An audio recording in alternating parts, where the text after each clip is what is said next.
The seed of a Chinese bamboo tree, if you look at it, it looks like any other seed. But when you plant it and you nurture it, at the end of 1 year, like any other normal seed, you don't see any sign of growth at all. So you wait patiently and then you start nurturing it. And then at the end of the 2nd year, you again find that there is absolutely no growth whatsoever. So a little perturbed, you know that you can't dig it up because once you dig it up, you know the seed is dead. So you tell yourself, okay, I have to have patience, and you wait and keep watering it. And at the end of the 3rd year, still you find absolutely no sign of growth whatsoever above the soil. Now by now you're paranoid. You've lost it. And you suddenly reminded of Kung Fu Panda, and you keep telling yourself, oh, inner peace, inner peace, inner peace. So you kind of try to calm yourself, and then you wait and see, and still there is no sign of growth. The end of the 4th year, you completely lost it. You said, this is it, I've wasted, my entire effort has been wasted. There is no way I'm going to continue this. And then, on the verge of giving up, suddenly you find that the seed has sprouted. It suddenly shows exponential growth. It grows to about 90 feet in just 6 weeks' time. Somewhere around about 48 inches, it grows in 24 hours' time. That kind of an exponential growth, one cannot even imagine. So then you ask yourself, you wonder, so what was the seed doing for the first 5 years? It was growing its roots. It was laying the foundation. So just like a Chinese bamboo seed, it's crucial for us to lay the foundation in any field of work. So today what we are going to do is we are going to discuss a few components that form the essential premise of advertising. And by advertising films, here we don't mean only the regular TV commercials or the product commercials that you watch. It's a very broad range of films, any kind of a promotional film, any kind of a visual material that promotes a product or a component or a service or a cause is a promotional advertising film. So we have different kinds of films, like you have the corporate videos, you have the product explainer videos, you have internal branding videos, you have testimonials, you have public announcements, you have videos for fundraising, and so on and so forth. So there is a wide range. We're going to discuss a few components which goes into the psychological aspects of what advertising means, the premise of advertising. One day, somewhere in the 1950s, on a hot summer afternoon, there were a series of workers working by the side of a railway track. A train came chugging by and stopped near them, and a window opened, and one of them from inside the train peeped out and called out one of the guys in the fields and said, "Hey Dave, is that you?" It was Dave Anderson who was working in the field.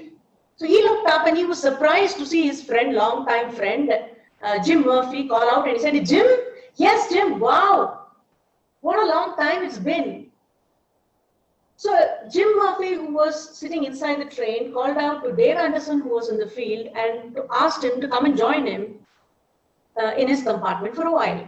So Dave leaves, the hot summer afternoon, the hot summer sun and field, and goes into the plush air-conditioned compartment, private compartment of Jim Murphy, and he spends some time with him there. They chat for a while, and then after a while, Dave leaves the compartment and gets back to the field. So as soon as Dave gets back to the field, all his co-workers, they start crowding him, and they ask him, like, "Hey, isn't that the president of American Railroad?" So Dave says, "Yes, it is Jim Murphy, the president of American Railroad." "Wow, you mean to say you are his buddy, man? You're calling him by his first name and all that?" So Dave says, "Yes, Jim and I, joined American Railroad about 20 years ago, and ever since we've been friends. So, they call it a railroad, where we call it railways. So Dave says, yes, we've been friends. Now they're all the more curious. They're very curious because they want to know, how is it that when two people, Jim Murphy and Dave Anderson, joined American Railroad about the same time, while Dave Anderson still continues to work in the field, Jim Murphy has grown to exponential heights to become the president of the organization. How is it even possible? So Dave reflectively thinks, and then he says, about 20 years ago, Jim Murphy went to work for American Railroad, and I went to work for $2 an hour. Now that makes all the difference.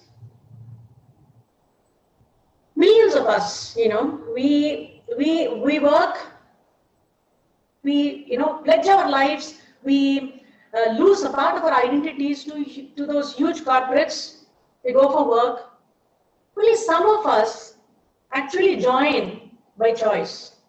Most of us join because there is a necessity, there is a need for money, or for, it's simply expected out of you. Peer pressure, family pressure, societal pressure, whatever it is. And that's what Dave Anderson did too. Yeah, day after day, month after month, for 20 years, he continued to work only to wait and see that paycheck at the end of every month. Whereas Jim Murphy was able to identify with the cause of American Railroad and hence rose to become its leader. It's not about what you do, but it's about what you think about what you do. So what are you connected to? What are you psychologically connected to? Where is your focus?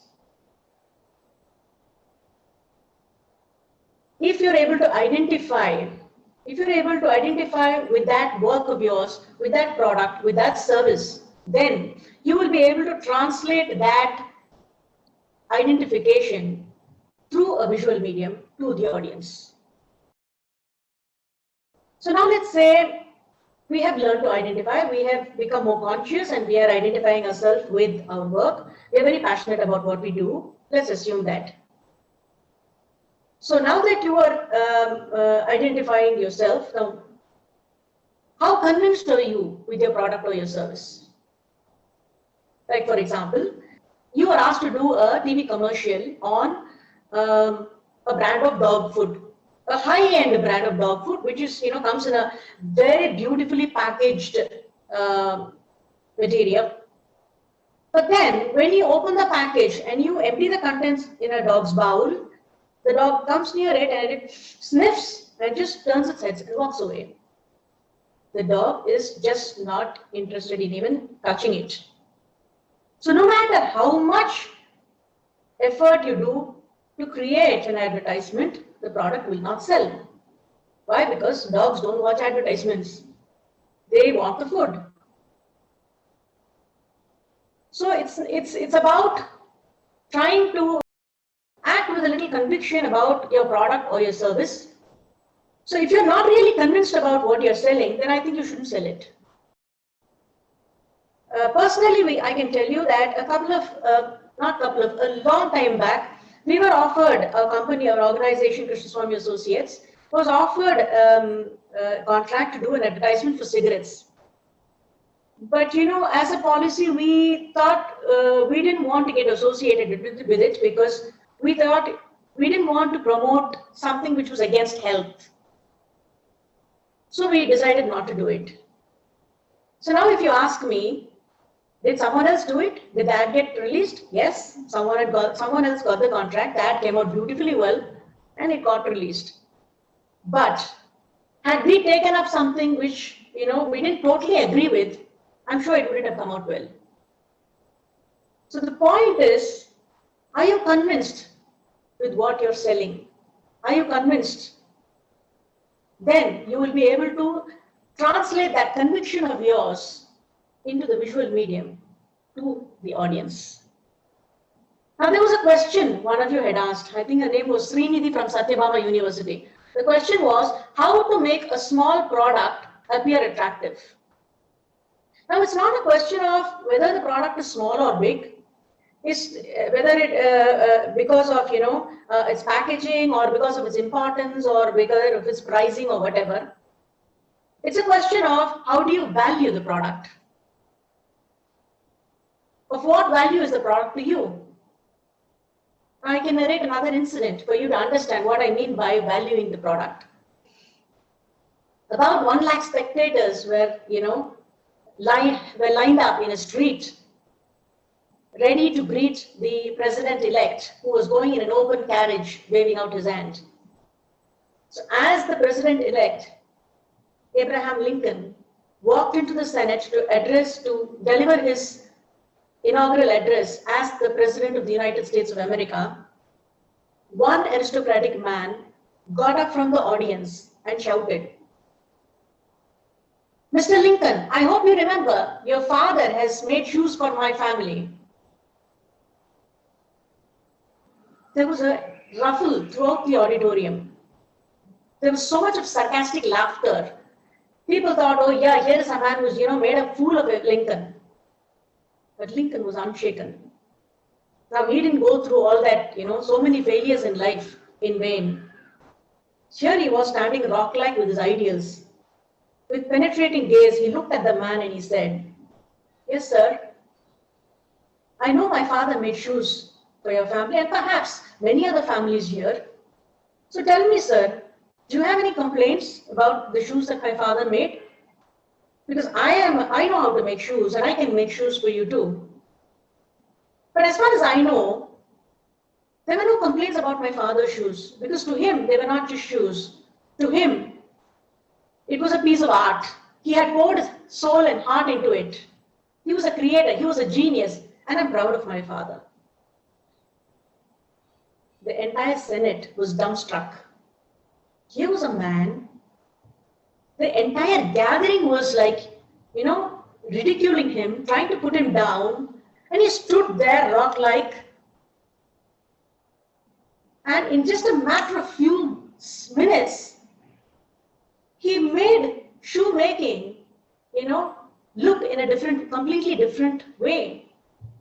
It was no more a job by a poor man to earn money.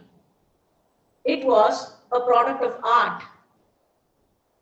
It was a resultant of a creative mind. Now he was able to see the value of that shoes.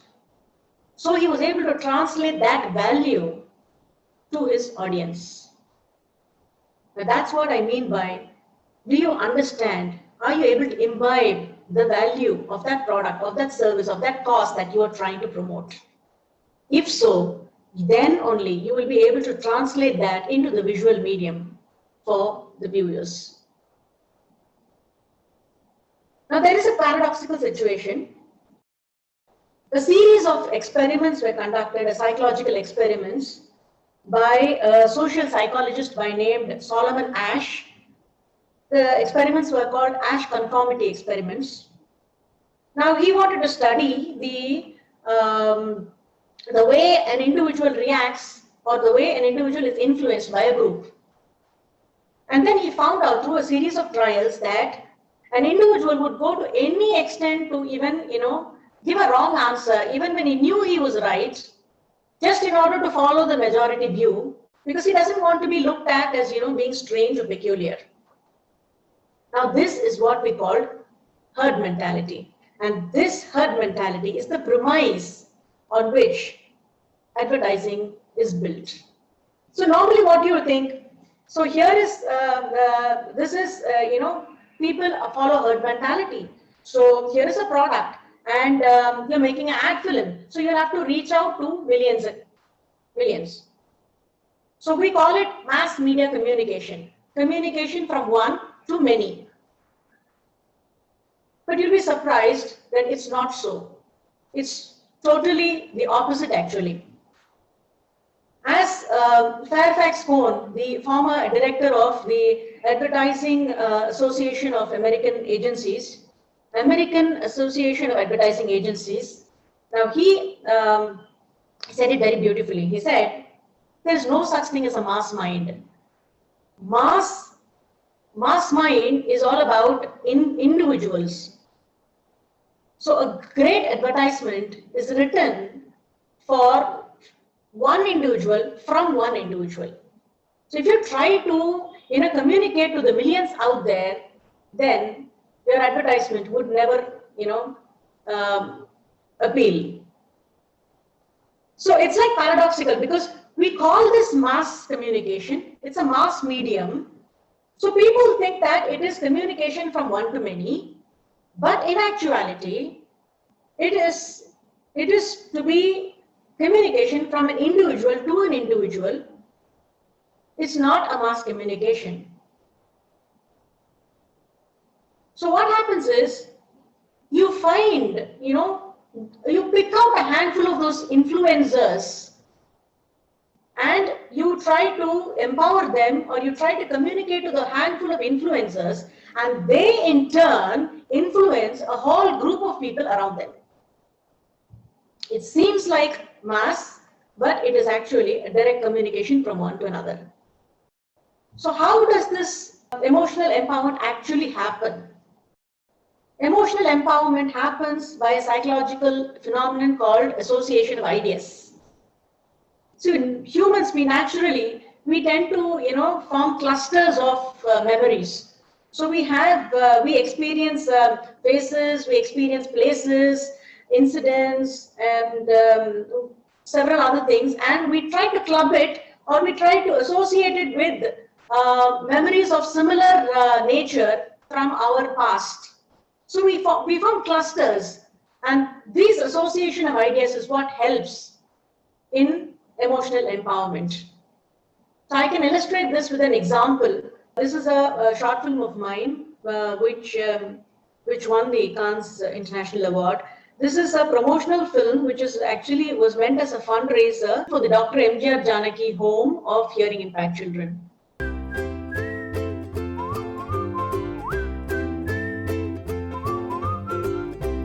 I vividly remember those wonderful days I spent at home, waking up to a beautiful morning in the garden and getting ready for school.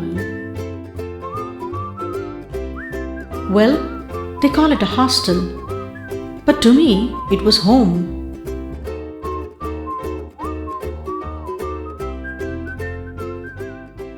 Oh yes, and by the way, I am a person with speech and hearing impairment.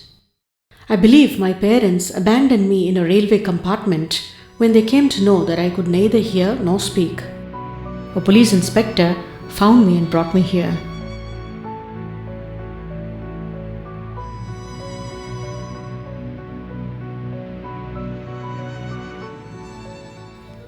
Yes, ours is a hidden disability which hinders our speech and language development, isolating us from the rest of the world. Here, our method of learning was different. A lot of emphasis was placed on language development. A multisensory approach was used. Our lovely teacher began the day by conversing with us. Some parents too sat by their children and helped them. That's when it struck me that I actually had no one to sit beside me.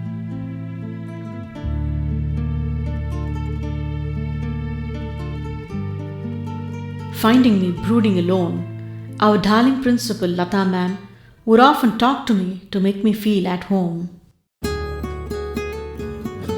As days passed and I learned to express myself, the initial feeling of emptiness and loneliness slowly gave way into a deep sense of belonging. Our teachers did all they could to help me communicate. They got done tailor-made ear molds for fitting the hearing aids. I was then taught to lip read and speak. Gradually, I began to speak. Lee.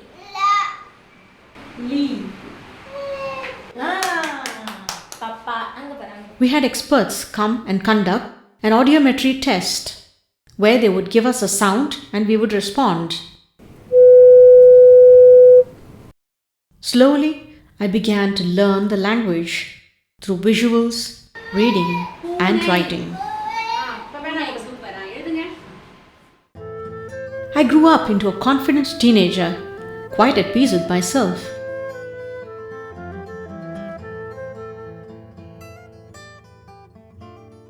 Until the lessons got tougher. I couldn't concentrate anymore. The days got lonely and I began to get frustrated.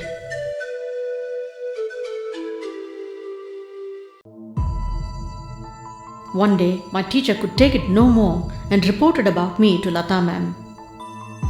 When I was asked what the problem was, I told her blatantly, I am not interested in studying further. So, what do you want to do? She asked. I can cook. I can make bags, I said enthusiastically. To my surprise, she gave in. Life became peaceful once again. I started cooking and baking for others. Evenings would be fun time in the hostel. I had many friends, some of whom studied very well. Years flew by. Before long, I was married in the same campus, which was my home for 2 decades. Today, I make a living selling homemade products. So what if I can't speak your language? A different language is a different vision of life.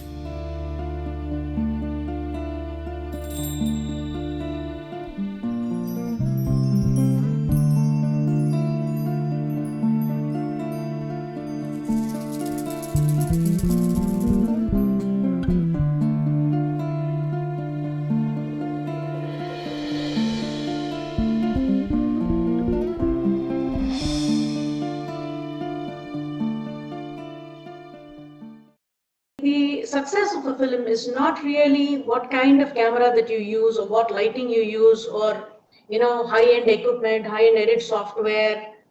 They're all important. I'm not saying no, they are important. But what is more crucial than any of those factors is the ability of the filmmaker to understand and vibrate with the spirit of the film, the spirit of the product or the cause or the service that they're trying to portray.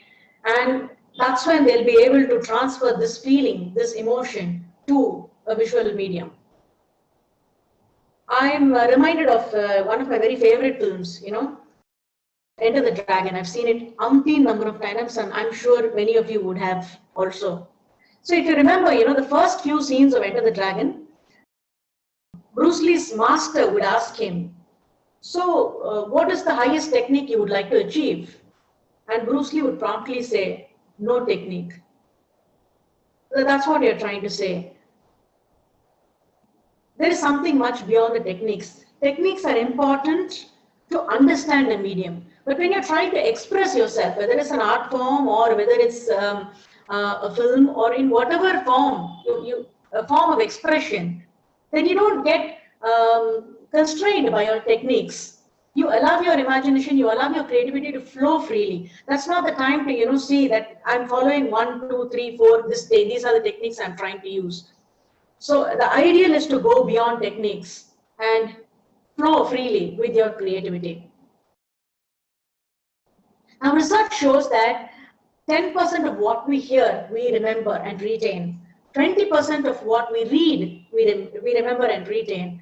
But 80% of what we see, we retain. So that's the power of the visual medium. Every frame, somewhere, it casts an impression in your mind. Now, at this stage, I'm reminded of an incident from my childhood, actually. Well, we went on a family holiday, and my sister and I were in primary school, and my brother was in kindergarten. So my parents took us to a palace, which was converted into a museum. So it was evening time, and the palace was very beautifully lit, and it was splendid and opulence you had never seen before. So there were like, cannons and camels and elephants and a big darbar hall with, marbled floors and wooden doors with inlay carvings and chandeliers and stained glass roof and huge golden throne and spectacular. And as the light was fading outside, the palace seemed to glow even more. So we were extremely excited, and the climax was yet to come because we were we had an appointment with the Maharaja. So I believe normally there are about 2,000 visitors to the palace, and only a handful get to see the Maharaja. So we were like super excited. So we were taken to a lounge first, and then we were asked to wait there. And the lounge itself was beautiful. They gave us tea and in the silverware and all that. And of course, we were like too excited to eat anything. As we sat in the lounge, we saw those, entire portrait gallery on both sides with the Maharajas of yesteryears. So we were imagining, okay, so here we're going to, meet someone who's very handsome, who's tall and handsome, dressed up in the finest of silks and sculptured figure and all that. And the security guard comes in, and the security guard himself, it looks like as if he's walked out of a period film. So with all those costumes and all that, and we follow the security guard. He goes through a small corridor and takes us into another room. Now this room is kind of slightly dull compared to the rest of the palace. And in one corner of the room, there is a small sofa set with a single large seater, and there is a big fat man sitting there who is, with his paunch and wearing only his inner vest, his banyan and lungi. So this security guard goes and talks to him something, and he says they're here and something, and we're waiting there. So this big fat man is talking to my father, and both of them converse, and we are getting a little impatient. The three of us are, fidgeting and, just looking around and waiting. So it gets over in about 5-10 minutes, and then we walk out. And we almost come out, and as we find that we're just walking out. So I immediately, catch hold of my father and I ask him, so what is this? You told us you're going to go and see the Maharaja. Why haven't we seen him? He says, shh, don't shout. That's the Maharaja whom we saw. Seriously? Big fat man in paunch, in banyan and lungi? It just knocked us flat.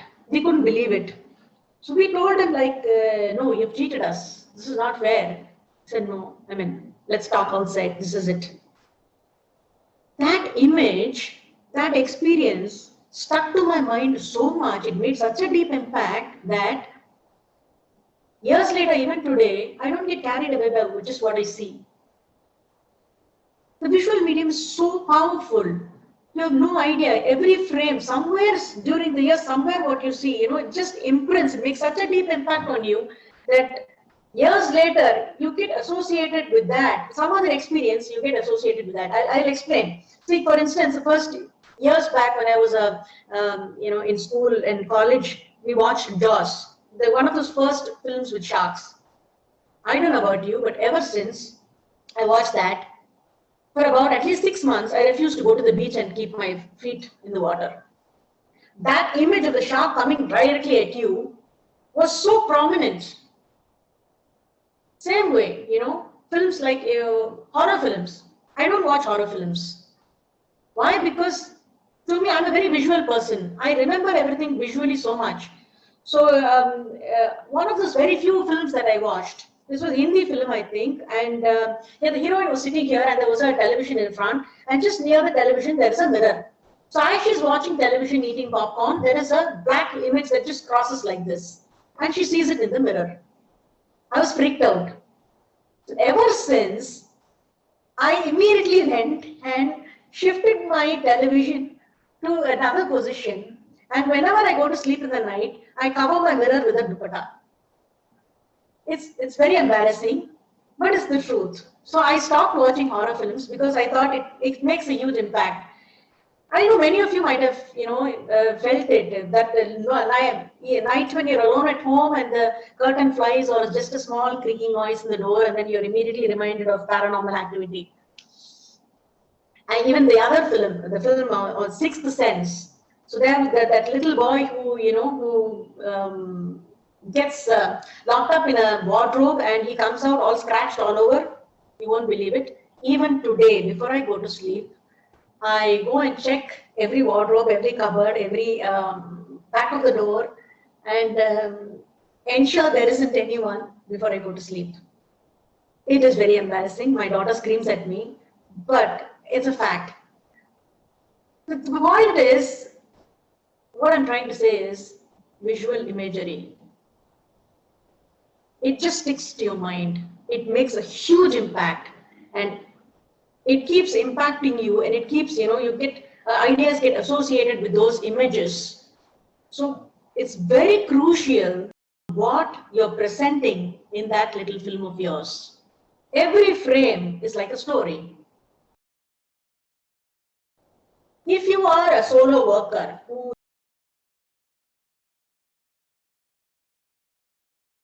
there are umpteen number of people on the sets. You have the director, the assistant directors, the cinematographers, the artists, makeup mans, the hairstylist, art director. So many people. You have to learn to work as a team. The point is, there is a very famous saying which says, it's easy to teach accountancy to a loyal person than loyalty to an accountant. It's very easy to develop skills. I mean, not easy, but it's possible. So you can go into any number of training programs, you can practice those skills, you can learn an art form, you can practice and develop skills. But what is most crucial is to develop the right attitude. No one will teach you that. That's something which you have to do on your own. So developing the right attitude. It's only when you're conscious about what you're thinking that you can develop the right attitude. So I have another story for you to tell you what I mean by developing the right attitude. Once again, this is a story that goes back to 1950s. And here was a young man by name Barnes. He was dressed up like a tramp, little short trousers and things like that. He had only a few coins in his pocket and he was walking up and down a railway station. Now, Barnes had this deep desire to meet the great inventor, Thomas Alva Edison. But he had no contacts. He didn't even have money to buy a train ticket, passenger ticket to go and visit him in New Jersey. But he wanted to meet him very desperately. So he decided that he would travel in the luggage compartment. So he gets a ticket in the goods train and travels in the luggage compartment and goes all the way to New Jersey. Now, although his thoughts may be poor, although he may be poor, his thoughts are very rich. So somewhere deep down, he has decided that he wants to become a business partner with Edison. Nothing less. He wants to be a business partner with Edison. And he has decided that he will be a business partner with Edison. He has no idea how he's going to do it, but he has decided he's going to become a business partner. So he goes all the way to New Jersey in the luggage compartment, gets down there and then goes to the lab. And there in the lab, he walks head straight, he walks in and meets Edison and he talks to him about, yes, sir, I want to become your business partner. So the people around Edison, his staff, they ridicule him, they laugh at him, and they treat him like outcast, and they say they want to throw him out.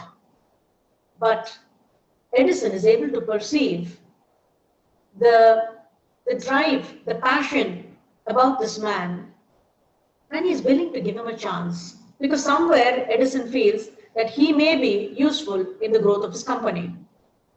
So Edison offers him an opportunity and says, yes, you can join. And let's see, you can make use of opportunities here and, manifest your potential. But he gives him a job of a sweeper. Now, Barnes is not unhappy. He happily takes the job of a sweeper. Now, for all he wants is to stay by the side of Edison and watch Edison. So months roll by and all Barnes does is watch Edison, how he works and how he thinks, how he moves about. 2 years roll by and 2 years later, a golden opportunity arises. Edison's new invention, a machine which for the first time records human voice, is about to be launched. So Edison wants this machine to be marketed and sold to the public. But his marketing team is like, they have no clue as to how to use this tool. So they have no idea and they are very diffident about marketing it. Whereas Barnes, on the other hand, is able to perceive the utility of that machine.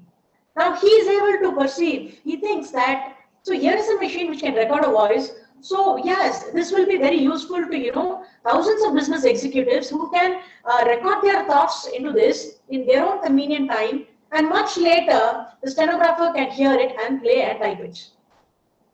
So he comes out, he talks about a beautiful plan, and he takes it to Edison and he shows it to him and he says, I have a marketing plan. So please give me an opportunity to market this. Edison is impressed and he says, okay, let's start with, one city. So you try here, let's see. It becomes very successful. And Edison asks him to, gives him the marketing rights for the entire nation. He becomes very successful and the product is very successful. And they form an alliance which, goes by the slogan, made by Edison, installed by Barnes. So this relationship became mutually beneficial and most importantly beneficial for the public as such. Because without Edison, Barnes' potential wouldn't have come out. Without Barnes, Edison's machine may not have reached the masses. So what is the secret behind Barnes' success? Now Barnes did not go to work for Edison.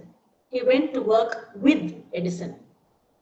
The point is, when you try to work for somebody, you constrain yourself and you contribute only your skills. When you work with somebody, you give yourself in totality to your work.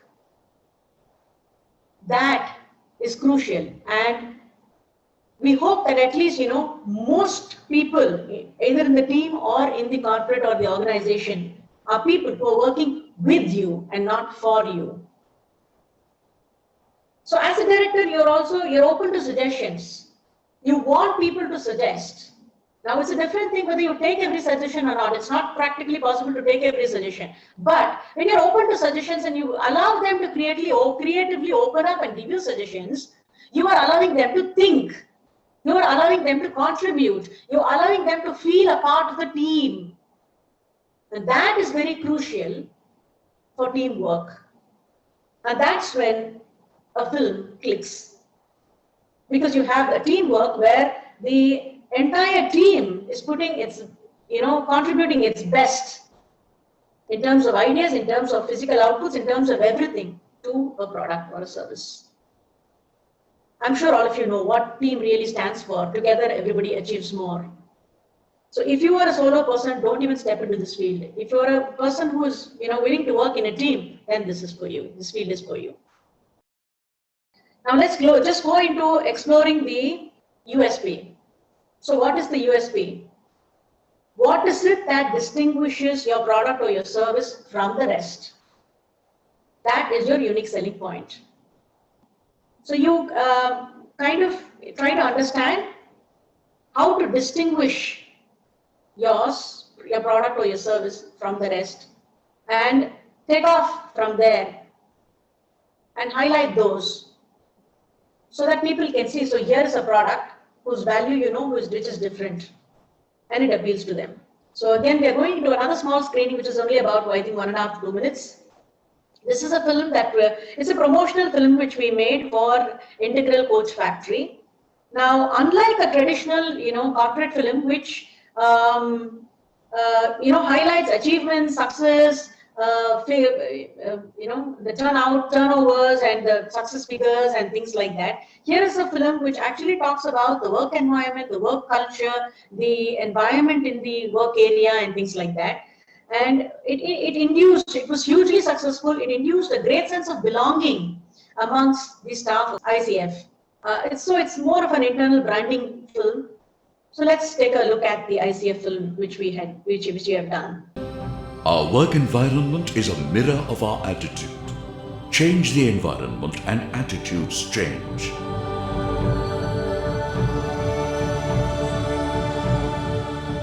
The technology we adopt has changed from manual to automated. Our factory sites are vibrant with murals, a scenario never seen before in any factory in India. Our campus has become artistic, with steel sculptures made from scrap. As a community, we have changed from working for money to working for the cause of connecting people. From manufacturing 7 BG third-class coach shells 6 decades ago, we have grown into an icon of indigenous strength, with an ever-increasing capacity to produce 4,000 coaches per year by 2021. Man and machines work together in our fascinating factory of sheer magnitude, highlighted with colored pathways. Giant automated robotic welding machines work to create a rectangular masterpiece of public transport. Today, we are the biggest manufacturers of coaches in the world, with 55,000 coaches in 500 different designs, and have exported coaches, bogies and shells to 14 countries in Asia and Africa.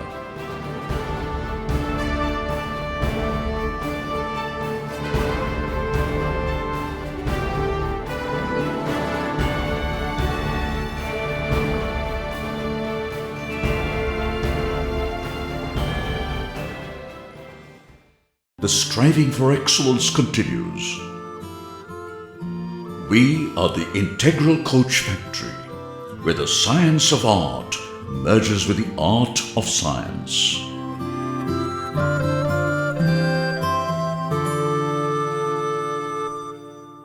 Let's just quickly run through the what we have done so far. We've discussed about the psychological connect. Are you able to identify with the product or your cause? Then we spoke about personal conviction. So do you realize the worth of the product or the cause? Only if you are convinced, you can actually translate this through the visual medium to the viewer.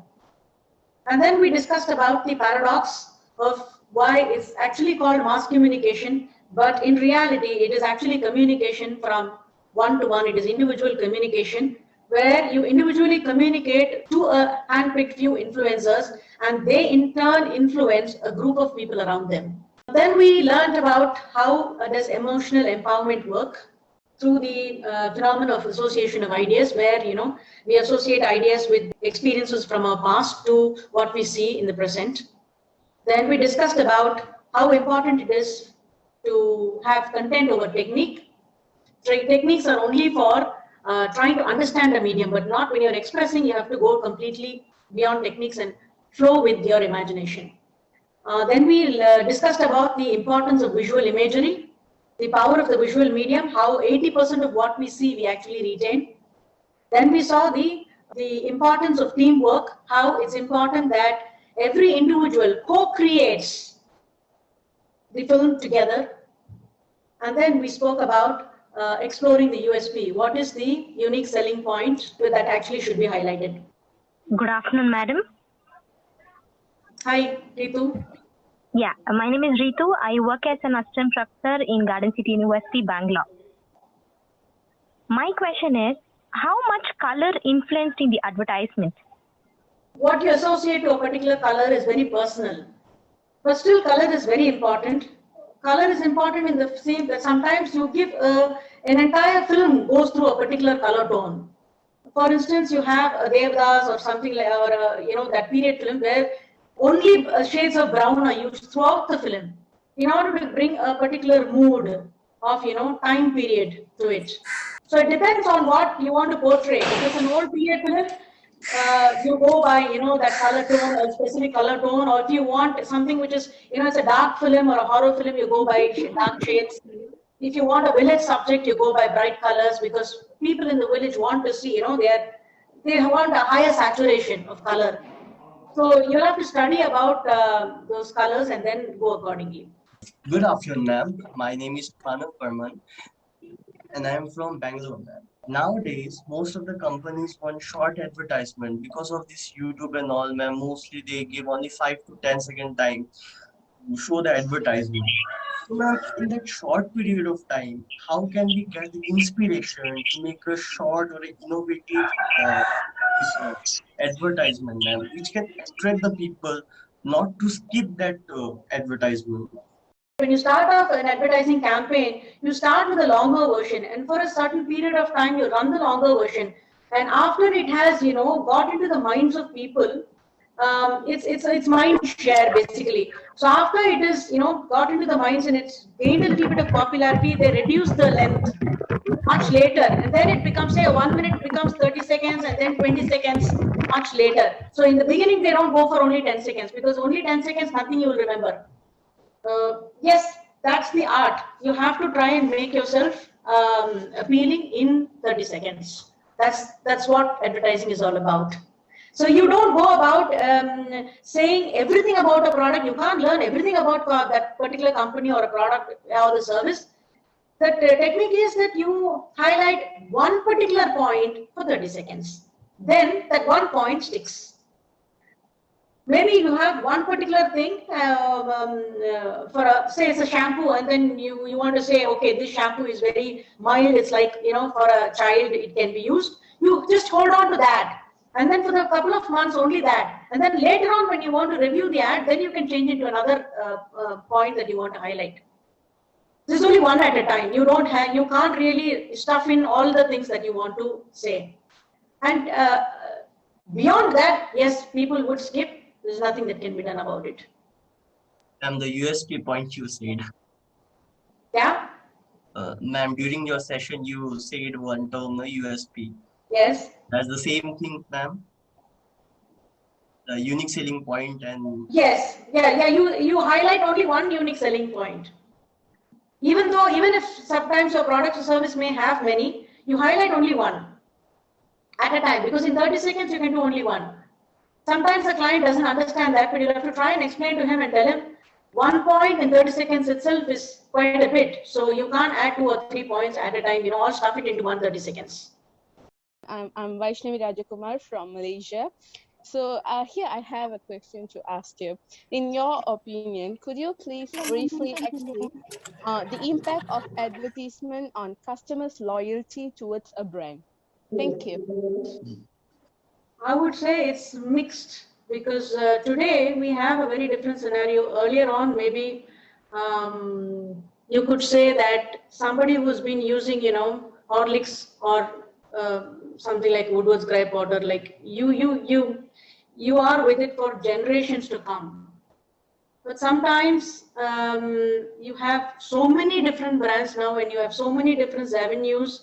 You have platforms like Amazon and so many other selling places where, a lot of advertising, a lot of things you're exposed to a lot. So in that scenario, I don't know how much the customer loyalty would actually be retained for a particular brand, because the exposure and what's available to you is on a platter is like huge. So people want to try out new stuff. So people want to explore. So that is a huge, it's a huge drawback for a brand. Myself, Richard Oswin. My question is, when I make an advertisement, how can I catch the pulse of the audience of different age groups? Because when my target audience are in my same age group, I know what they need and what impacts and interests them. But when my target audience are of different age groups, when older and younger than me, how to catch their pulse, what they need, what they want to see? You have to explore, Richard. You have to explore and, perhaps read books, perhaps observe people and find out what is for instance, if supposing you're doing something for an older age group, say a backrest or, a back massage or something like that, which is a product for 50 plus, then you'll have to, find out what is it that really interests the older group, and you have to learn a little more about them. Then you'll be able to, move in their wavelength and able to understand what their emotions are, what they're actually looking at, and how it will make an impact. You'll have to learn. You'll have to, through books, through videos, through observations, through daily life, you learn. You look and observe that particular age group, and then you try to understand and try to incorporate, what you've learned in your film. Ma'am, if I taking advertisement for a product, example for food products like noodles and chocolates, whether I will Yes. look whether I will look the company's truth about the product, I will check the ingredients or I will take the ingredients. I will look for the ingredients of the product, whether it is truth, whether it is healthy for the children's, whether I will It's a look or I will just take the advertisement as a customer ask. Yeah, that's what we spoke about, personal conviction. So it's a personal call that you take. I mean, I'm not talking about right and wrong. I'm talking about personal interest. At the end of the day, if this is a business for you and it's about, that amount of money coming in for this financial year, then you go ahead and take it. But at the end of the year, at the end of the day, if this you have some conscience and you feel like that you're going against your conviction because you know that this is not healthy, then I don't think you should do it. But there are any number of things because we can't step into research and find out about every product whether it's it's really what it claims to be. By and large, we just go by the from where the product comes from and how it's being used in the market and by hearsay. But so there could be errors which are happening beyond your purview, but nevertheless, that is the field. You'll have to try and get as much information, see for yourself, do a little bit of research and see if that product really convinces you. And if you're convinced, go ahead. I'm Dr. Smitashi from Avinash Lingam Institute. I'm working in Extension Education Department, ma'am. Actually, you are working with ad production and you are doing commercial ad informations and things. Do you have any strategy to prepare ad for government schemes? Have you ever worked like that? Yes, we have done a lot of promotional films for PSUs. Actually, it's targeting rural people. Is there any strategy on ad production? We have done a lot of rural stuff actually for the rural population. Keep it very simple. Just go directly to the message and no roundabouts, no subtle underlying meanings. It has to be very direct. Simplicity. Simplicity is sophistication. Okay, I just have a couple of questions here which I've just noted down. If you want, I can, quickly run through them. So someone has asked, Shivani from Sathyabama has asked, how can I develop thinking innovatively? So I think by asking questions, you keep asking yourself questions in all different directions, and then you start thinking in different directions, and that will become innovative. So Christine from INTI International University has asked, can you please share some shortcuts or tips on filmmaking? Sorry, Christine, there are no shortcuts in life or nor in filmmaking. Selva Kumar from SRM has asked, what is the greatest barrier to creativity? I think we just covered that. Sticking to techniques, trying to follow the rules, trying to box yourself into a set of rules or techniques is the barrier to creativity. So you'll have to just break those rules and come out and allow yourself to flow freely. Thank you so much. Thank you all. It's been a pleasure talking to all of you. Thank you, Sathyabama and PRSI. Thanks a lot. Thank you, sir.